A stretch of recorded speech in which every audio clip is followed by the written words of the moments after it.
తాకట్టులో ఉన్న బంగారాన్ని విడిపించి ఆ రోజు ఆన్లైన్ రేటుకే మేము కొంటాం. Sharma gold company.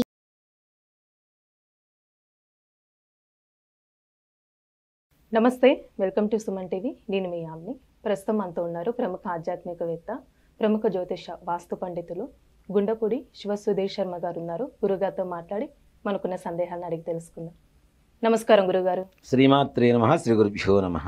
గురుగారు, ఈ నెల మనకి ఏరువాక పౌర్ణమి రాబోతుందండి. అసలు ప్రత్యేకత ఏంటి? ఆ రోజు ఏం చేస్తే మంచిదండి? జ్యేష్ఠ శుద్ధ పౌర్ణమి, ఏరువాక పౌర్ణమి. నిజంగా ఒక మాట చెప్పాలి అంటే మనకి Father's Day, Mother's Day, Women's Day, ఆ డే, ఈ డే ఇవన్నీ చాలా వస్తున్నాయి, అవునా? కానీ రైతులకు ఏ రోజు లేదు కదా. అసలు ఏరువాక పౌర్ణమిని ఈ వాళ్ళని ఏమంటారు, ఫార్మర్స్ కదా, ఫార్మర్స్ డేగా నిజంగా ప్రకటిస్తే చాలా ఆనందకరమైనటువంటి విషయం. రైతు దినోత్సవం. దేనికి అంటే వాళ్ళు బాగుంటేనే ప్రపంచం అంతా బాగుంటుంది, తినడానికి తిండి దొరుకుతుంది మనకి. మనం ఎన్ని లక్షలు ఎన్ని కోట్లు సంపాదించినా పొలంలోకి దిగి నారు పెట్టలేము, నీరు పోయలేము, కోతలు పోయలేము, కుప్ప వేయలేము, నురమలేము, తూర్పారు పోయలేము, అవి బస్తాలోకి ఎత్తలేము, అమ్ముకోవడానికి మన పట్నం దాకా బండ్ల మీద వేసుకొని ట్రాక్టర్ల మీద వేసుకొని తీసుకురాలి కదా. ఇంత కష్టం పడుతూ కూడా వాళ్ళకి మాత్రం ఏ రకమైనటువంటి గుర్తింపు లేదు. ఈ ఇటీవల కాలంలో మరీ లేదు. వాడు పండించే పంటకి సరైనటువంటి ధర, గిట్టుబాటు ధర ఉండలేదు. అలాగే వాడు చేసినటువంటి అప్పులకి కొంత ఈ ప్రకృతి కూడా, వాతావరణం కూడా సహకరించక అకాల వర్షాలు పడుతూ ఎక్కువగా పంటలన్నీ కొట్టుకుపోతూ, అవి మామిడి తోటలు కావచ్చు, దానిమ్మ తోటలు కావచ్చు, ధాన్యం కావచ్చు, అంటే మనం తినేటువంటి బియ్యం కావచ్చు, జొన్నలు కావచ్చు, సజ్జలు కావచ్చు, దుంపలు కావచ్చు, ఏవైనా సరే ఇదంతా కూడా రైతులు చేసేటువంటి పనే కదా. కాబట్టి వీళ్ళందరికీ రైతు దినోత్సవంగా, ప్రపంచ రైతు దినోత్సవంగా ఏరువాక పౌర్ణమిని కనుక ప్రకటిస్తే నిజంగా అందరికీ, ప్రభుత్వం అంటే సెంట్రల్ గవర్నమెంట్కి కావచ్చు, లేదంటే స్టేట్ గవర్నమెంట్కి కావచ్చు, తప్పనిసరిగా వాళ్ళకి ధన్యవాదాలు తెలపవచ్చు. ప్రకటించాలి తప్పనిసరిగా. రైతు దినోత్సవం ప్రకటించాలంటే ఏరువాక పౌర్ణమి కరెక్ట్ అయిన రోజు. ఎందుకు? మనకి ఈ ఎండాకాలం అంతా వెళ్ళిపోయి అప్పుడప్పుడే తొలకరి వర్షాలు, చిన్న చిన్న చినుకులు ప్రారంభమవుతూ ఉంటాయి జ్యేష్ఠ మాసంలో కదా. మనకి ఈ తొలకరిలో వర్షాలు పడుతున్నాయంటే మొట్టమొదటిగా ఆనందించేటువంటి వాళ్ళు ఎవరు అంటే రైతులే. వాళ్ళు ఆనందంగా ఉంటే మనం ఆనందంగా ఉంటాం. వాళ్ళే బాధలు పడుతుంటే మనకు తినడానికి తిండి ఎక్కడి నుంచి వస్తుంది? కాబట్టి ఈ తొలకరి వర్షాలు పడ్డప్పుడు వాళ్ళు భూమిని దున్నటానికి వెళ్తారు, మొత్తం సాగు చేసుకోవడానికి. అంతకుముందు వేసినటువంటి పంట ఉంటుంది కదా, ఆ పంట ఉండేటువంటి మూలాలు ఏవైతే ఉంటాయో దాన్ని మొత్తం కూడా సాగు చేసుకోవడానికి వెళ్తారు. ఈ ఏరువాక పౌర్ణమికి నాగలికి పూజ చేస్తారు. ఏదైతే మనం నాగలి పెట్టి దున్నుతూ ఉంటామో పొలాన్ని, ఆ నాగలికి పూజ చేస్తారు. ఆయుధ పూజ వాళ్ళకు ఉండేటువంటి ఆయుధాలు అవే కదా. రైతులకు ఉండేటువంటి నాగలి, గొడ్డలి, పార, పలుకు, ఈ 4 ఉంటాయి వాళ్ళ దగ్గర. ప్రత్యేకంగా ఈ రోజు చేస్తారు ఏరువాక పౌర్ణమి.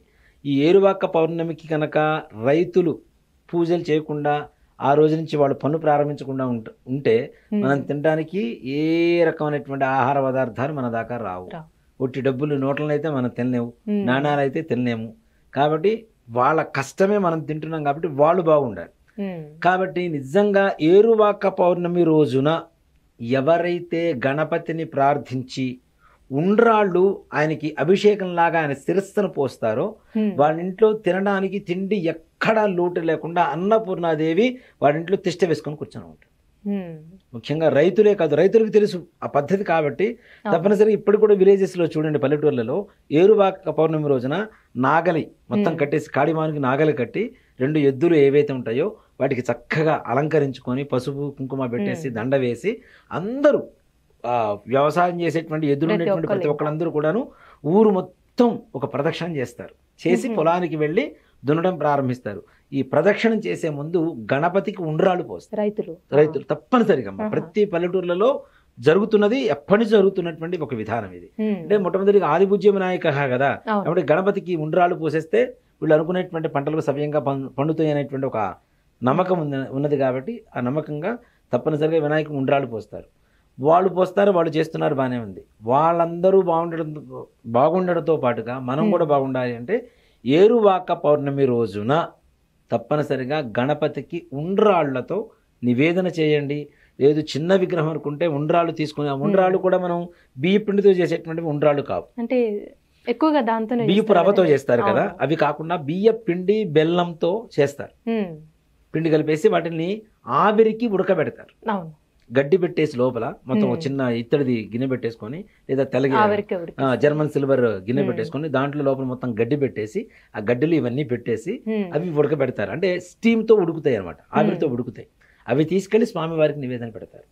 దాని ద్వారా తొందరగా సకల కార్య సిద్ధి జరుగుతుంది. ఇప్పుడు మనం ఉండాలంటే ఓకే బియ్య రవ్వతో చేసి పెడుతూ ఉన్నాం, దానికంటే కూడా ఇంకా శ్రేష్టమైనటువంటి మోదకం అంటే ఇదే. వినాయకుడికి మోదక ప్రియుడు కదా ఆయన పేరు. కాబట్టి ఇలా చేసి నివేదన చేయడం ద్వారా, గణపతికి పూజ చేయడం ద్వారా, లేదా రైతులందరూ బాగుండాలి, సస్యశ్యామలంగా ఉండాలి అని చెప్పి ఎవరైతే ఆ రాష్ట్ర ముఖ్యమైనటువంటి మంత్రులు, నాయకులు ఎవరైతే ఉంటారో వాళ్ళు కూడా ఈ పూజ చేయవచ్చు. ఇప్పుడు రాజు పూజ చేస్తే అందరికీ పుణ్యం వస్తుంది కదా. కాబట్టి అంటే ఇది ఇంతవరకు ఎవరు చెప్పలేదు. నిజంగా చెప్పాలి అంటే ఏరువాక పౌర్ణమి గురించి ఎవరు పెద్దగా ముందుకు తీసుకురాలేదు.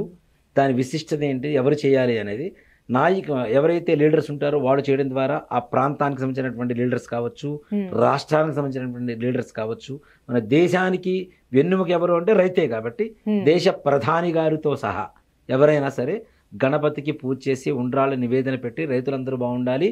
ఇప్పుడు మనం అస్మిన్ గ్రామే స్థితానాం ప్రజానాం బ్రాహ్మణాత్ సర్వవర్ణానాం భక్తజనానాంచ వ్యాధి చోర దుర్భిక్ష అతివృష్టి అనావృష్టి రాజబాధాది సర్వోపద్రవస్యాంత్యర్థం చెప్పి సంకల్పం చెబుతూ ఉంటాం. అంటే ప్రపంచం మొత్తం ఒక్క మాటలో చెప్పాలి అంటే ప్రపంచంలో ఉండేటువంటి ఏ దేశమైనా నాకు అది కావాలి, నాకు ఇది కావాలి అని చెప్పి ఎవరికి వాళ్ళు సొంతగా పూజ చేసుకునేటువంటి వాళ్ళు ఉన్నారు. కానీ ప్రపంచం మొత్తం కూడాను సస్యశ్యామలంగా ఉండాలి, ప్రపంచంలో ప్రతి ఒక్కడు మంగళకరంగా ఉండాలి, అందరూ ఆనందంగా ఉండాలి అనుకునేటువంటి ఏకైక ధర్మం మన హిందూ ధర్మం. అంతమించి వేరే ధర్మాలు లేవు కదా. అలాంటి ధర్మాన్ని పాటిస్తున్న ప్రతి ఒక్కళ్ళం కూడా ఏరువాక పౌర్ణమి రోజున 22వ తారీఖు శనివారం అయింది. ఆ రోజున కనుక స్వామి గణపతికి పూజ చేసి ఉండ్రాళ్ళ నివేదన చేయండి. రైతులందరూ బాగుండాలని కోరుకోండి. అంత ప్రపంచమంతా కూడాను, దేశమంతా, రాష్ట్రమంతా, మన గ్రామం, మన జిల్లా, మన తాలూకా అంతా కూడా సస్యశ్యామలంగా ఉంటారు. తప్పనిసరిగా మనకు కావలసినటువంటి 4 వేళ్ళు నోట్లోకి వెళ్తాయి. తినడానికి అన్నపూర్ణదేవి అనుగ్రహం కోసం ఈ పని చేయండి. చాలా బాగుంది. వాళ్ళు మంచిగా ఉంటేనే ఇంకా మనం కూడా మంచిగా. అంతే కదమ్మా, రైతులు బాధపడుతూ ఉంటే నిజంగా మనం రుణం గురించి చేసినప్పుడు కూడా అదే మాట్లాడుకున్నాం. రైతుల గురించే ముఖ్యంగా మాట్లాడుకుంటున్నాం. వాళ్ళు బాగుంటే మనం బాగుంటాం, తినడానికి తిండి వస్తుంది. నిజంగా చూడండి, పండించినటువంటి రైతేమో కోటాలు వచ్చేటువంటి 2.5-3 రూపాయలు బియ్యం తింటూ మంచి బియ్యం మనకి ఇస్తూ ఉంటాడు. నిజంగా కొంతమంది ఒక మాట చెప్పాలంటే అది ఎంత పెద్ద త్యాగం అది కదా. మనం మాత్రం కూడా బియ్యం తినం, కేవలం బియ్య పిండికో బియ్య రవ్వకు మాత్రమే వాడతాం. అవి తినడానికి ఉపయోగించు. మంచి బియ్యం కొనుక్కుంటాం. అవి పండించేవాడు రైతు. ఆ రైతు మాత్రం 2.5 రూపాయలు, 3 రూపాయలు, 2 రూపాయలు బియ్యం మాత్రం తింటుంటాడు. ఎంత త్యాగ బుద్ధియో చూడండి. కాబట్టి వాళ్ళు బాగుండాలి, వాళ్ళు బాగుంటే దేశం బాగుంటుంది, దేశం బాగుంటే మనం బాగుంటాం. చాలా చక్కగా తెలియజేస్తారండి. శ్రీమాత్రే నమః, శ్రీ గురుభ్యో నమః. సుమన్ టీవీలో మీ పర్సనల్ అండ్ బిజినెస్ ప్రమోషన్స్ కోసం కింది నెంబర్కి కాంటాక్ట్ చేయండి.